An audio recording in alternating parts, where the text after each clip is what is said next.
لسانی یفقہوا قولی۔ حیض سے پاکیزگی حاصل کرنے کے بعد اگر خاکی یعنی براؤن یا زرد یعنی یلوش پانی خارج ہو تو دوبارہ غسل کرنے کی ضرورت نہیں۔ عن ام عطیہ رضی اللہ عنہا قالت كنا لا نعد القدرة والصفرة بعد الطهر شيئا رواہ ابو داود۔ حضرت ام عطیہ رضی اللہ عنہا فرماتی ہیں حیض سے پاکیزگی حاصل کرنے کے بعد خاکی یا زرد رنگ کے پانی کو ہم کوئی اہمیت نہیں دیتی تھی۔ اسے ابو داؤد نے روایت کیا۔ یعنی آپ اپنے مقررہ ایام پر پاک ہو گئی، نہائی، نماز پڑھی اور پھر کچھ گھنٹے گزرنے کے بعد یوں معلوم ہوا کہ یلوش ڈسچارج پھر ہوا ہے تو اس کو کنسیڈر کرنے کی ضرورت نہیں ہے۔ اب دوبارہ نہانے کے لیے زحمت نہ کرے۔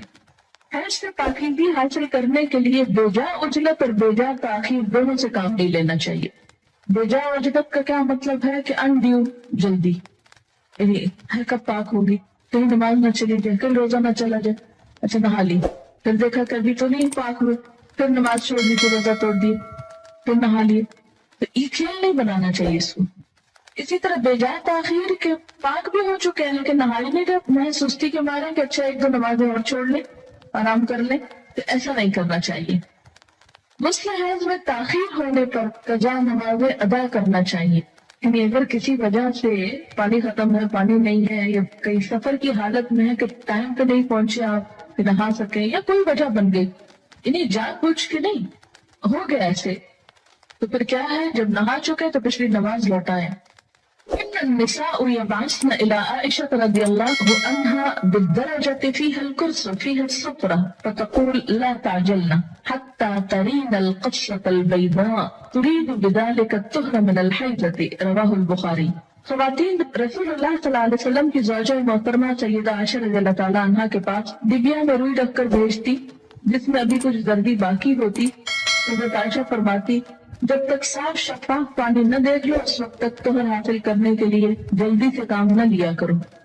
یعنی جب تک بالکل صاف نہ ہو جائے انسان اس وقت تک نہانے میں جلدی نہیں کرنی چاہیے۔ سیدہ عائشہ رضی اللہ تعالیٰ عنہا کی مراد حیض سے طہارت حاصل کرنا ہوتی تھی۔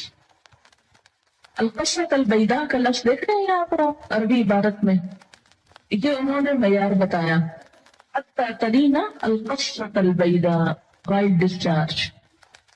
قتادہ سے روایت ہے کہ انس بن مالک رضی اللہ تعالی عنہ نے ان سے حدیث بیان کی کہ ام سلیم رضی اللہ تعالی عنہا نے رسول اللہ صلی اللہ علیہ وسلم سے پوچھا اگر عورت خواب میں دیکھے وہ جو مرد دیکھتا ہے، آپ نے فرمایا جب عورت ایسا دیکھے تو غسل کرے۔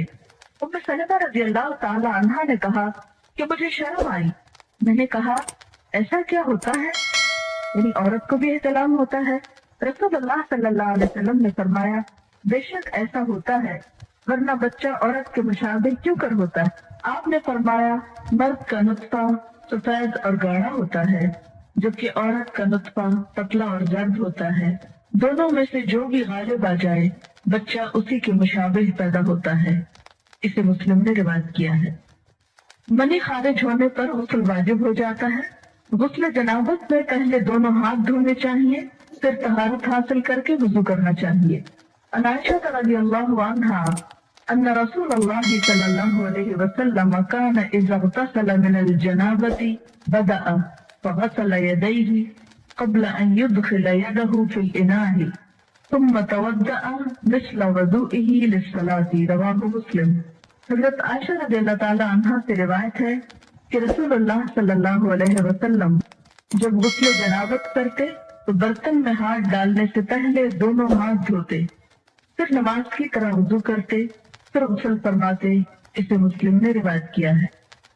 غسل جنابت کا مصنون طریقہ یہ ہے، عن عائشہ رضی اللہ عنہا قالت كان رسول اللہ صلی اللہ علیہ وسلم اذا اغتسل من الجنابة يبدأ ويغسل يديه ثم يفرغ بيمينه على شماله فيغسل فرجه ثم يتوضأ وضوءه للصلاة ثم يأخذ الماء فيدخل أصابعه في أصول الشعر حتى إذا رأى أن قد استبرأ ثم حفن على رأسه 3 حفنات ثم أفاض على سائر جسده ثم غسل رجليه متفق علیہ۔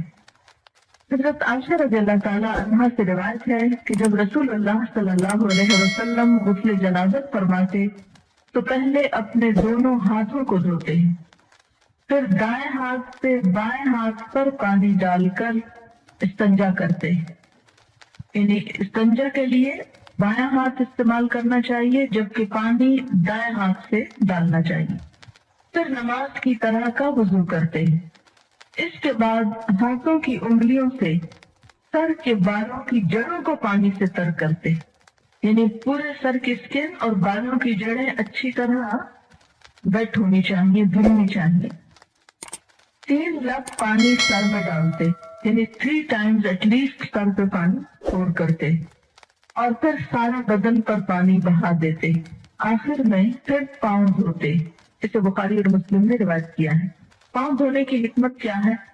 اس لیے کہ کچی زمین ہوتی تھی اور نہاتے وقت پانی جب زمین پہ پڑتا تو چھینٹے دوبارہ پاؤں پنڈلیوں تک آ جاتے، تو اس سے آخر میں پھر پاؤں دھو لیتے اور مکمل طور پر پاک ہو جاتے۔ قال ابن عباس رضی اللہ عنہما تغتسل وتصلی ولو ساعة من النهار ويأتيها زوجها اذا صلت الصلاة اعتم، رواہ البخاری۔ حضرت عبداللہ بن عباس رضی اللہ تعالیٰ عنہما فرماتے، یہ دونوں صحابیوں کے فتوے ہیں کہ مستحاضہ حسب عادت ایام حیض کے بعد غسل کر کے نماز پڑھے۔ مستحاضہ کون ہوتی؟ حیض کے علاوہ جو بلیڈنگ ہوتی ہے بیماری کے طور پر، وہ استحاضہ کہلاتی ہے۔ ان سارے مہینہ اسپاٹنگ ہوتی رہتی ہے، تو اس میں کیا ہے کہ جو حیض کے ایام ہیں جن میں بلیڈنگ فرق ہو جاتی ہے، اچھا تھکنس ہے یا اس کی اور علامات معلوم ہوتی ہیں، یا اس بیماری کے شروع ہونے سے پہلے ایام حیض کی جو ڈیٹس تھی یا جو عادت تھی اس کے مطابق نہا لے اور باقی دنوں میں نماز پڑھتی رہے، خواہ اسپاٹنگ ہوتی ہے۔ حضرت عبداللہ بن عباس فرماتے ہیں کہ مستحاضہ غسل کر کے نماز پڑھے خواہ ان کی ایک گھڑی باقی ہو، مثلاً سورج غروب ہونے میں 5 منٹ ہے اور اب وہ نہا کر نکلی تو پڑھے اثر۔ جب عورت نماز ادا کر چکے تو پھر شوہر اپنی بیوی سے صحبت کر سکتا ہے، کیونکہ نماز افضل ہے، اسے بخاری نے روایت کیا ہے۔ حاجہ پاکیزگی کی حالت میں جس نماز کے اول یا آخر وقت میں سے ایک مکمل رکعت ادا کرنے کا وقت پالے، اس وقت کی قضا نماز اسے ادا کرنی چاہیے۔ مثلاً ظہر کی اذان ہو چکی، آدھا گھنٹہ گزر گیا، آپ نماز پڑھنے جا رہے تھے، پتہ چلا پیریڈز ہو گئے، اب نماز تو نہیں پڑھ سکتے، لیکن چونکہ وقت نماز کا داخل ہو چکا تھا اس لیے یہ نماز آپ کے ذمہ ہو گئی۔ اب جب آپ پاک ہوں گے تو یہ نماز دہرائیں گے۔ یہ پتہ ہے آپ کو پہلے سے؟ دیکھیں اکثریت نہیں بول رہی ہے۔ اس سے اندازہ کریں کہ ہم اپنے دین کے فرائض کو کس حد تک جانتے اور ہمارے بڑوں نے ہم کو کیا بتایا، اور اگر ایسی باتیں کلاس میں کی جائیں تو پھر یہ شرم و حیا کے خلاف۔ دیکھیں کہ یہ مسائل پڑھائے اس لیے جاتے ہیں کہ انسان فرائض میں کوتاہی نہ کرے، کیونکہ فرائض کی پوچھو قیامت کے دن۔ اور اسی طرح اگر عصر کا وقت مثلا ختم ہونے سے آدھا گھنٹہ پہلے پاکی حاصل کی، اب نہانے میں 20 منٹ لگ گئے، 10 منٹ باقی ہیں، اور جتنی دیر میں مصلی بشاہ مغرب کی نماز ہو گئی، بازوقت ایسا نا سردی ہوتی ہے، دروازہ بند کرتے جائے نماز بچھاتے کرتے ٹائم ہو جاتا ہے۔ حیض اس خون کو کہتے ہیں جو خواتین کو ہر ماہ مقررہ اوقات میں کسی سبب کے بغیر